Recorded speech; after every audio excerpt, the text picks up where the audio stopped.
Mr. Beast, one of the biggest YouTubers on the platform. Honestly, even saying that is an understatement. He is probably at this point the biggest YouTuber on the platform, and every video he makes is a spectacle. Now, he likes to do these videos with most of his friends. Now, one person I want to talk about today in particular is somebody named Kris Tyson. Kris has been a part of the Mr. Beast crew for years at this point. Like, genuinely, it has been a long time. And today, to my surprise, I wake up from my nice little nap and I start my stream, and I find out that Kris Tyson is actually being outed as a weirdo on Twitter, chat. So let's go through that today. So this all starts about a month ago when a YouTuber called Prism42 makes 3 videos going over Kris's inappropriate interactions with a minor called Lava, and also how he was an avid supporter of a well-known Twitter user called Shadbase. This segment is going to be covering the artwork stuff.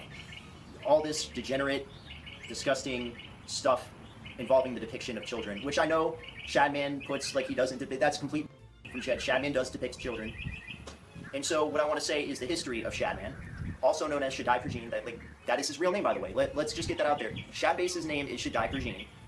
And so this guy has drawn depictions of real children on multiple occasions. And he has drawn things from, we're talking about children that were content creators, such as Lieutenant Corvus. We're talking about Keemstar's 7-year-old daughter. He drew photography of her and like Donald Trump or something. You have Daphne Keens, which, by the way, he actually was threatened with legal action from both Keemstar and the Daphne Keens team because people were sending her artwork of her being.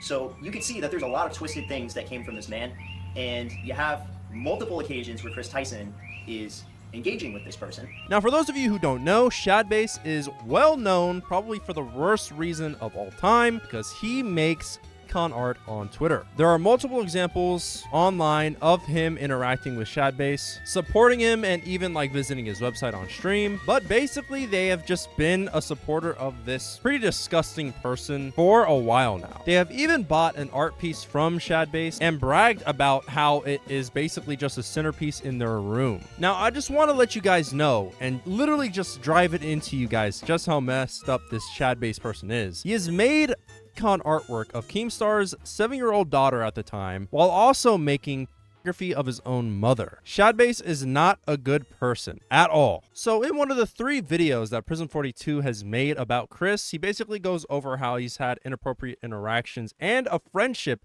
with this person called Lava, who has been in a couple Mr. Beast videos. Lava, Pluto, assemble! Hi, how are you? I need you to make this 10 times harder. How hard do you want it, Jimmy? Hard. And while they've had this inappropriate relationship, Lava at the time was 13 and Kris was around the age of 20. Now, in this first video, Prism also heavily implies that Kris met up with Lava at the time Lava turned 16 in a camper van and took him to a secluded area. Now, this is not confirmed. This is probably the most alleged bit of information we have gotten. Like I said, this isn't confirmed, so I don't know. And in the second video, basically going over how he has had interactions with Shadbase and has purchased stuff from him, he also talks about how Mr. Beast was a roommate of Kris and basically said nothing about it, implicating Mr. Beast in all of this and kind of like accusing him for saying absolutely nothing about it or like stopping him in any way.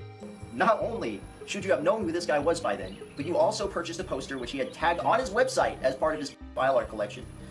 And it gets worse. How could it get worse? Well, in the video on the Mr. Beast channel, tipping pizza delivery guys $10,000, you can see there's a brief moment where it's on the wall in plain sight, just as Kris Tyson stated, and Jimmy looks right up at the wall, right in that direction. And they're in the same frame. Mr. Beast is in the same frame as file artwork. What? Why was this everything? Why did this happen? He's literally looking right up at it. There's no excuse. You cannot say you didn't know anything about this when it is literally right in front of your face. It is insane. Like, Jimmy, what do you have to do with this? What do you have to do with this, Jimmy? I don't know what your role in this is. I don't think you played much of a role, but when I go into your old server and I see your old Discord account, which it's crazy though, it's crazy. His old Discord account is called Jack and the Goat, and he had like 87 messages, but he changed the name of the original account and he deleted the messages. This happened like March of this year, but I saved some screenshots. Yeah, in the server from 2018, March of 2018, there were people talking in there. They said, I should have expected hentai knowing Beast like Shadman. I don't know what that's about. Honestly, don't know what that's about. If they're referring to you, Mr. Beast, I know you're in the server. Your original account name was Jack and the Goat, which, you know, very interesting choice of name, but it's sort of similar to, like, my name before I changed it. I just think it's interesting. I'm not sure why you deleted your account on that Discord server. I'm not sure why you changed the username from Jack and the Goat to Jackeen earlier this year. Guys, Mr. Beast changed his username on Discord. What a piece of shit. But what I will say is, you know, there's nothing wrong that I saw. Maybe you didn't want people to see that you talked with some furries at one point on the server. I don't know. I don't know why you did it. Wait, if you had access to the Discord and you saw that he did nothing wrong, why are you calling him out for any of this? But yeah, that being said, come on. Jimmy, it's like here, let me just say something to you specifically. So there's all these interactions with Kris Tyson and Shadman, and you're right here, the poster's right in front of you. If you're still defending this guy and you're still keeping him on, and you don't think anything of this, then I'm going to assume that maybe you have some involvement with this. I have no idea. I have no idea. From what I can tell, you were just roped into this because of Kris Tyson. I honestly don't know. While I think him trying to out Jimmy here is a bit of a stretch, his criticisms towards Kris are definitely very valid. I mean, interacting with this, genuinely, I would call this guy a monster on Twitter. It's definitely very bad. Now, funnily enough, he has tried to get this information out before, like way earlier, and it turns out one of the people that he fed this information to was none other than the big man EDP himself. And some of the clips that came out of this are probably some of the funniest stuff of all time. Holy shit, man. So my man, Kris Tyson, supports child. He's into that freak ass shit, that nasty ass, disgusting mother, man. And see, we gotta protect our youth. All right, pack it up. Kris, you're done. If you've got EDP saying this shit about you, brother, I don't know what the fuck you're gonna do. You're cooked. Now, if this isn't by far one of the funniest clips to date, I don't know what is, dude. EDP saying that is like, it's comedy gold. Now, for context, this is before any information on EDP had come out. Like, he does say that in the video, but I do find it very interesting that he went to EDP of all people. But on top of EDP, he also sent the info to somebody called Matt Turner. Now, Matt Turner is an ex-Mr. Beast editor, employee, whatever, who tried to actually expose Mr. Beast for being pretty harsh behind the scenes and creating a harsh working environment, and that blew up in his face miserably. Now, the reason Matt Turner declined initially was because he saw Prism 42's tweets and kind of came to the conclusion that he was a bit alt-right. Yo, what's up, Martin? Thank you very much for your concern. I'm good. I checked your Twitter that you said to contact me on. I saw a lot of alt-right stuff. All good. I'm set. I'm definitely going to take this cameo just to run up the clock and then dip out. But thank you for wanting me to contact you. It's not happening. Peace and love. I'm giving it 30 seconds here. Okay, bye. Now, I'm not political or anything, and I really try not to get involved, but in the beginning of these videos, he is very clear that he does not agree with trans people's views on the world. He doesn't agree with their lifestyle. Now, do I believe that he is doing this because Kris is trans? No.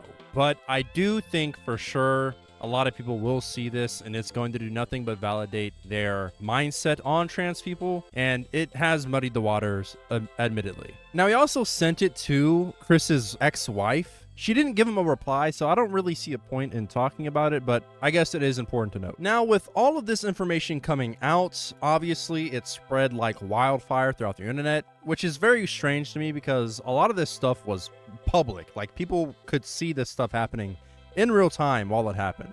So I'm surprised a lot of this stuff came out now. But anyway, with this stuff spreading like wildfire, obviously Twitter started talking about it, and a lot of other YouTubers made videos covering this exact story. Now, with all the news coming out on Twitter, another Mr. Beast employee called Jake Franklin made his own response to it all, basically saying that Jimmy knew everything was happening and he said nothing about it, which is really funny because if Jimmy knew and Jake Franklin exposed Jimmy for knowing, then, I mean, you basically just implicated yourself in everything. Following the news breaking out on Twitter, Kris deleted all of their tweets, which is very suspicious. And the reason I think this is so suspicious is because a couple of hours ago, he makes a tweet basically saying that Jimmy gave him contact to Lava.